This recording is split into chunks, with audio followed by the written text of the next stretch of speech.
Welcome, everybody. Welcome to the What the Football Show. This is the BH and Scrubber Show. My name is Scrubber. We like the Washington Commanders for some reason. We're going to talk about that today, and I got my boy with me, BH. How you doing, BH? Man, I've been better. The last two games, I know we were really busy last week, couldn't do a show. We've been pretty consistent the last year and this year, but that's life for you. Yep. But man, would love to be back here talking about two wins, but unfortunately, two losses, a lot of uneven play, a lot of bad play. You know, some good plays, some good players, some good things, and just massive inconsistencies. And so, man, I don't know where to begin except to say, I know right now there's a big thing with Carson Wentz, and that's the nature of football. You know, you blame the quarterback and then you blame the coaches, or vice versa. Those guys are always in the spotlight, and there's a bit of a brouhaha. I know Ron kind of threw it out there that, hey, we're this way because of our quarterback situation. You know, people say he threw him under the bus, but the quarterback situation could also mean from Ron is, he up until that game, he'd only played 4 games with us. He only, he is in the system.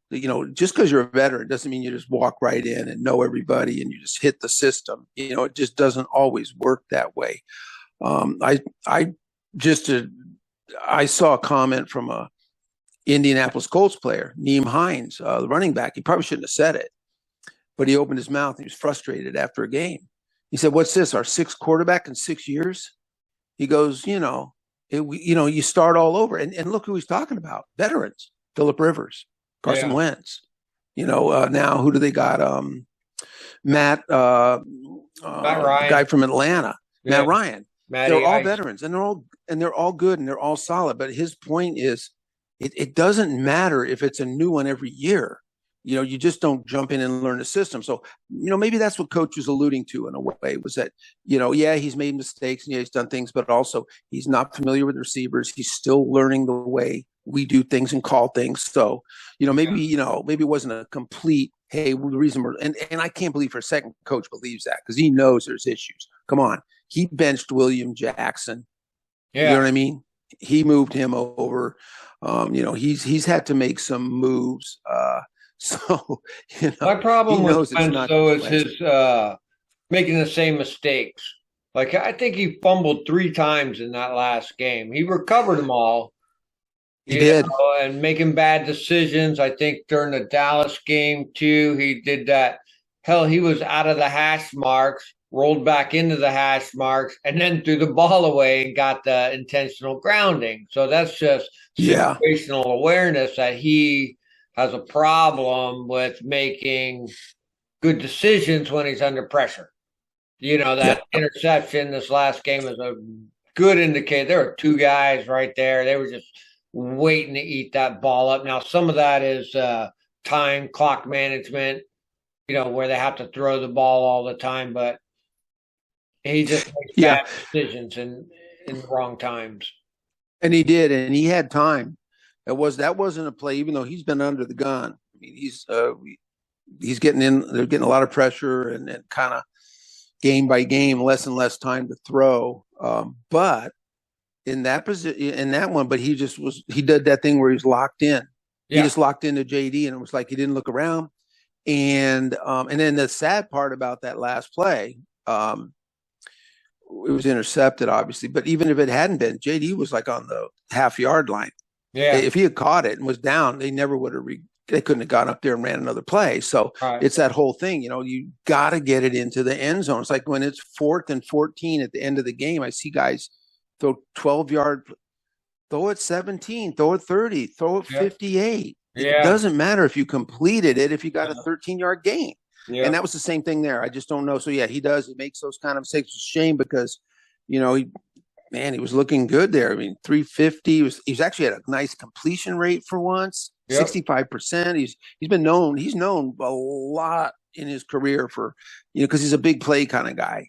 And he does have that, hovers around 60%, which isn't awful.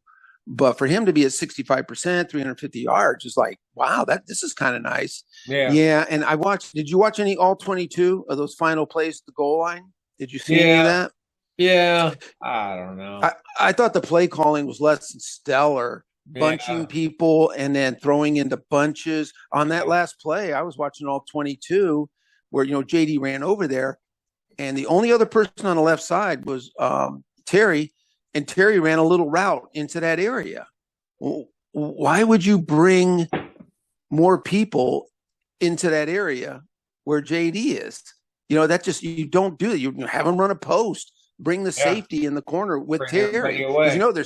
Because they're bracketing him. There's a safety hovering, and the corner's on them. So it could at least brought two guys out. And then on the flip side, you do a little bunch package way over on the right side, except Wentz doesn't roll out. He just stays there. Yeah. So for Wentz to turn and to utilize those routes, that's a pick six almost every time, because he's got a good arm, but now you're asking him to gun it.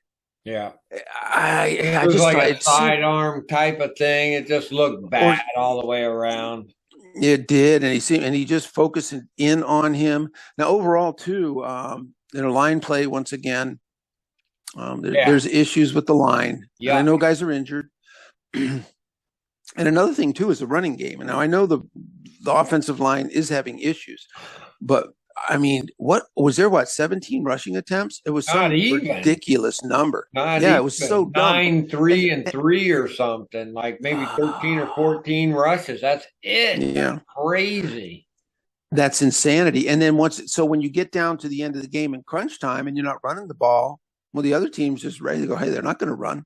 Right. They're not running. Yeah, they're not doing any sweeps. They didn't do any jet sweeps. They're not running. So, they're just sort of got the blinders on and focused on one thing.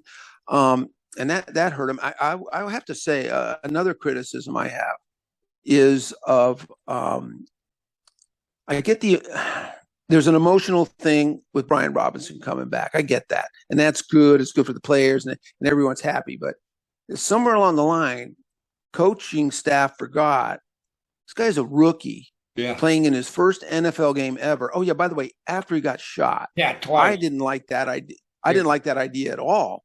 I mean, you got a guy like Gibson, who we know Gibson's issues. We know Gibson's dynamic. Gibson can run the ball. He's powerful. He's tough. Great out of the backfield. He can also line up in the slot. I just thought, let Gibson run.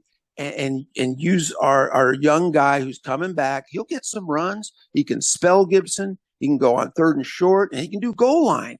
That's fine. But to put him in there and make him the man, I didn't. I just didn't agree with that. He only had 9. Exactly. Yeah. It's not like they hammered him in the line. 2.4 average or something. Geez. Terrible. That whole running game looked like shit. It looked like garbage. And here's the thing. Tennessee's middle of the road, man. Yeah. Tennessee is not Buffalo. Why didn't they take advantage of that? Just the middle, in run defense and in pass defense. And then here's the other thing. They're actually in the bottom third, maybe in the bottom quarter in the league in covering tight ends. I mean, not that they're horrible, but if you look at the stack of 32 teams, Tennessee covering tight ends, they're like down here a little bit. You think I know Logan was out, but you think we say, hey, let's take advantage of this guy. Let's run some tight end stuff. Let's see what these linebackers can do. Yeah, Cole Turner got nothing the whole time. I don't even think the whole what's his name? Bates and Amari, what's his name? Yeah. Oh yeah, Rogers. Yeah. I don't think they got anything. I think Bates got some throws, and to me though, those look like they weren't part of plays. They were broken plays, and he broke open. It wasn't. I just didn't see them. Why wouldn't you attack a team where I'm not saying it was a weakness, but obviously they're not stellar. Like San Francisco, there's a team that will just kill your tight ends. They're super athletic linebackers. Forget if you're in fantasy and your tight end's playing San Francisco, bench them, because they're just badass. Well, Tennessee's not, and we didn't go after them. So I had a real problem with that. that bothered me. And Brian Robinson, nothing against the kid, man, but I just felt like, come on, man, that's his first game ever, and you're sort of pushing him in there. And to your point, he didn't even use him anyway. No, they didn't. You know, yeah. So even that last interception, he should have just thrown it away. Then you would have had 6 seconds on the clock with fourth down. You just hand the ball off and go for the, fourth and goal with 4 seconds on the clock. You have to run it. Just pile it through the middle. You should have just thrown it away instead of trying to force that 3rd and 1. You have one more play. You see what I'm saying? Why take the chance on throwing the interception? Just throw it away. We got one more play. And then do the handoff. They couldn't run the ball before because they didn't have no freaking timeouts. They squandered all that earlier. That's a whole that's another discussion. Coaching, time management, BS. So and that's Carson just not being able to think in that last moment. Ditch it, get rid of it. Yeah. So I don't know. Yeah, and I know he's not Jalen Hurts. He's not Patrick Mahomes, but that guy can move a little bit. Why the hell didn't they run him out at least one time and let him roll out a little bit? Yeah. That changes the whole field perspective. The guy rolls out, and then the DBs, the linebackers like, oh crap, do I go in? Do I stay back? And, it creates a little bit of a mystery for those guys. Instead, just staying right in the pocket. Well, you can only hit here and here. There's only one receiver to the left, and that's Terry. And then he went inside, and you do have a bunch over here, but throwing across the field like that's just death.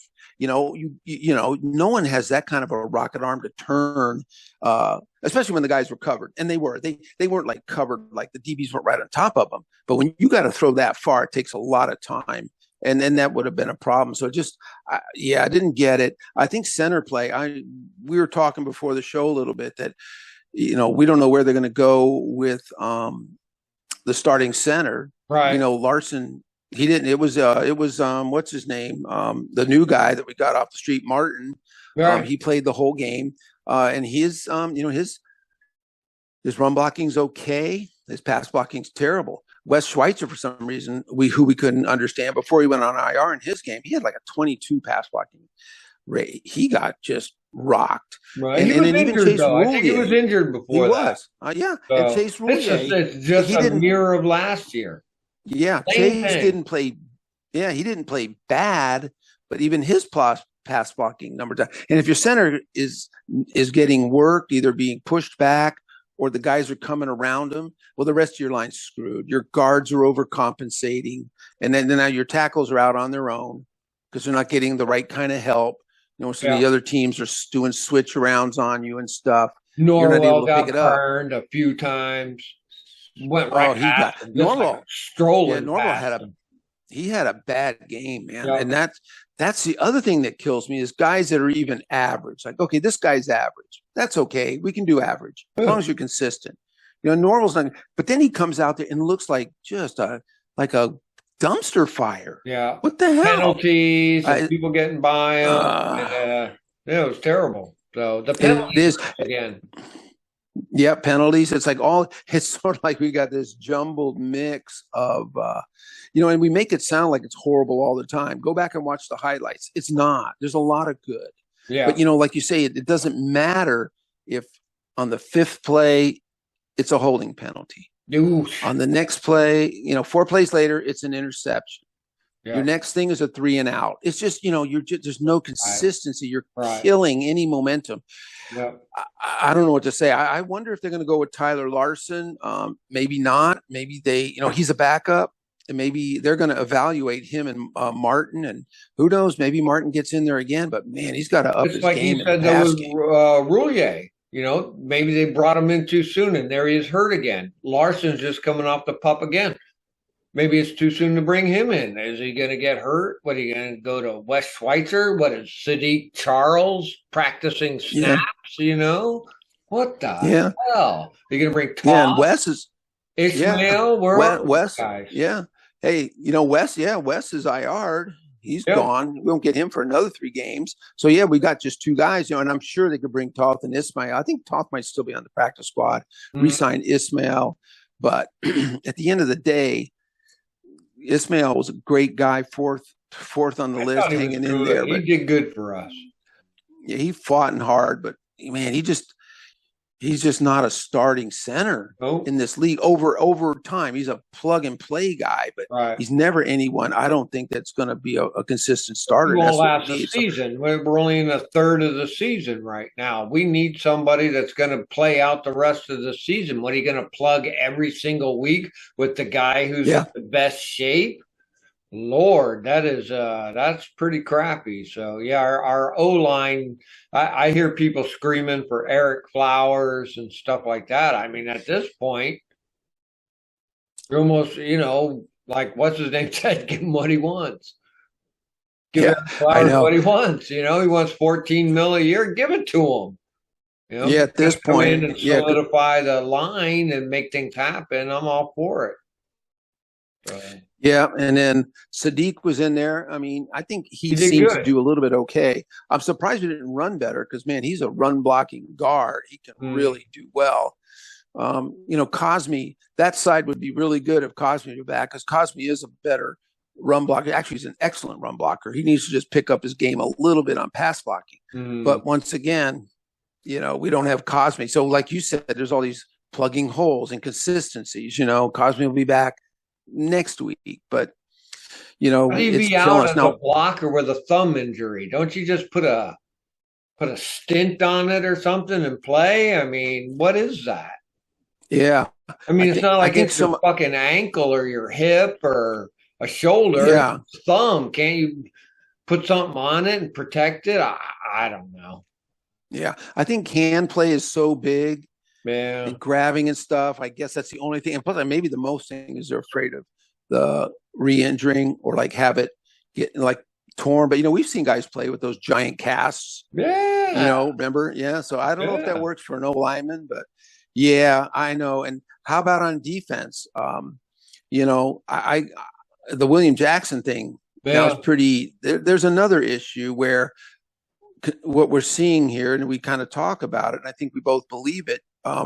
There's some coaching issues there. There's some communication problems because, William Jackson just got benched. And then later on, they ask him and he says, yeah, my back is still bugging me. I've got a bit of a disc issue. And that's the first I ever heard of it. Right. So, so did William Jackson, just sort of downplay it? I doubt it because, if your back hurts, they're going to take x-rays and they're going to see, hey, guy's got a bit of a compressed disc. And did they just say, hey, man, just get out there and play your best? I mean, can you play? Sure. It hurts. No, go play hurt. Guys play hurt. That's the thing. They want to play. But then again, it's hard because it's up to the player to say, hey, let me tell you something. My back, I cannot do my job with my back this way. No coach wants to hear that. You know what I mean? A player will play till what happened. What happened? The guy's not doing it. He's not pulling his weight. So coach goes, just go sit down. So, you don't want to blame an injury. But then again, it's the first time. Have you heard of any William Jackson back injuries or disc issues? I haven't. Yeah. So I think that's an ongoing thing. He's not playing. So Benjamin St. Juste got moved to the outside. Right. Might be good. And they got that real young guy. Yeah, I think they just had to put him because he's just the best guy. I don't think you can, even though he's doing good at slot, I just don't think they got that young kid. I forget his name in there. Wild Goose. He's going to play slot now. Who? Wild Goose. Wild Goose. Yeah, he'll have to play the slot. Yeah. And the thing is you got to have your best guy on the outside. Why? Because the other team's best receivers are out there. So Benjamin St. Juste has done both. Actually, I think he played outside mostly last year. Mm-hmm. So, maybe that's an improvement. Maybe William Jackson, look, it doesn't matter if he was hurt or not. He's not playing good. So whatever, they can figure that out. So it's a good thing that he's out as far as I'm concerned. Yeah. Because he's just not. He's not doing good. Looks good. Yeah. Our defense looks really good, except for a couple little things. Our D-line looks good. Sweat looked good. The linebackers look good. Cole Holcomb had a good game. So, yeah. Yeah, thanks for bringing that up. Cole went nuts. 11 tackles, 4 assists. He kind of just blew right up. I'm not sure what happened, if they just took a different tact with him, be more aggressive, say, look, Cole, we're just going to go for it, be up on the line, be more aggressive. Maybe that's the thing when you were playing Derrick Henry, but he put up big numbers. Jamin's still doing good on the run game. Doing good.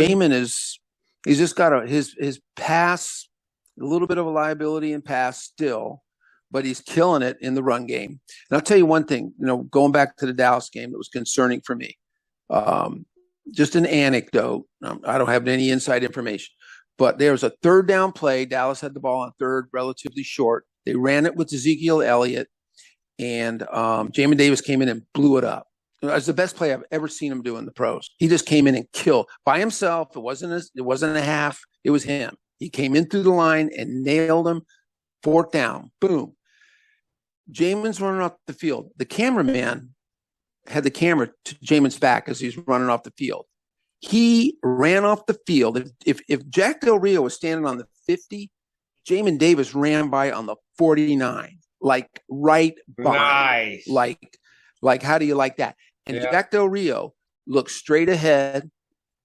Yeah. And Jamin didn't even turn his head like he was saying something. That was like cold, brother. That was two icebergs passing. Nice. And I didn't like that. I agree. I don't know, man. Yeah. I mean, and you brought it up to me last year a lot. You did not like the Del Rio demeanor. No. You did not like the fact they didn't seem to fire guys up. When we were doing bad, you were wondering, why doesn't Del Rio go to the bench and say, guys, come on. Yeah. And work them over a little bit, like pump them up and yell at them, something. He would just sit there. And I remember you told me that I remember it just frustrated the crap out of me. You just see them on the sidelines with their arms folded, watching the game. Yeah. They're just like in the audience or something. You're like, come on, dude, something, anything. And I mean, if he had just given Jamin a nod and a wink, been fine by me. He didn't have to go nuts and high five him.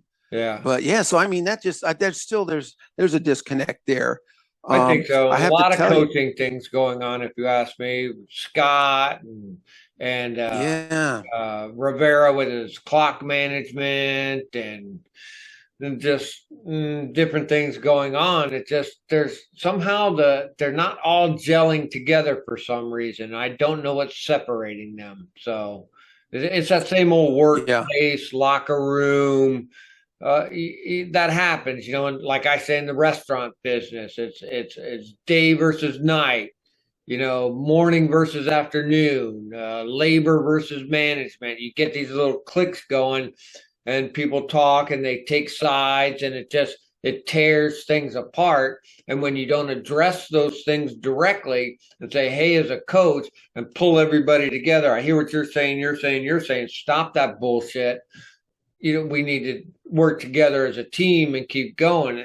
I don't know. You got to address those things. You can't let that stuff fester, and because it will tear you apart. If people don't like Del Rio, who did they get rid of earlier in the season? The defensive line coach. Yeah. Yeah. And the D-line's playing pretty good. And the D-line's playing great. So, I'm not one for firing every coach, right. But at the same time, if there's issues, you got to fix it. You can't just go around firing coaches, but man, if there's a disconnect between your players and a coach, whether it's a position coach like that D-line coach, or the coordinator or another position coach, if it's not working. A good example of that was last year was with Landon Collins. Coach Rivera stepped in and said, no, he's going to play like a linebacker. We're getting him out of the safety position, and he's going to play up. He went to Del Rio and put his foot down. That's just kind of what needs to be done. Yep. Say something. Well, and so I don't know. I mean, I think we got an improvement. I think the D-line's playing good. Chase is still, I don't know, is he coming back this week?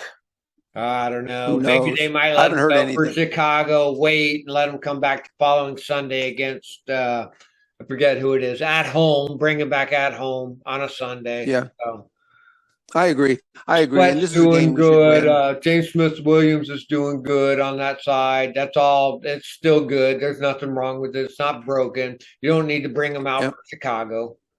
Yep. F.A. Obata is kind of good. Him and Smith Williams both working fairly F.A. good. Obata got And a our other sack, guys, I think. yeah, and our other guys are studs. Yep. And like I said, they are playing better. Last year, a bit of disarray, started off pretty horrible. Now, as far as DBs, we know the William Jackson thing's being taken care of, and that's good.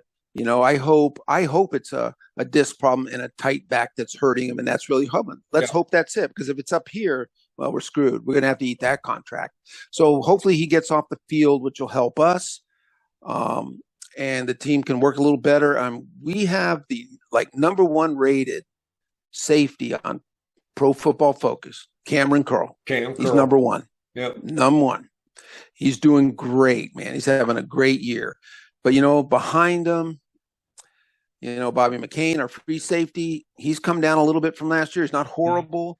But last year he was the same way. He didn't play through good in the first 5 or 6 games. All of a sudden, Bobby McCain, the light switch went on, and then he started playing really good.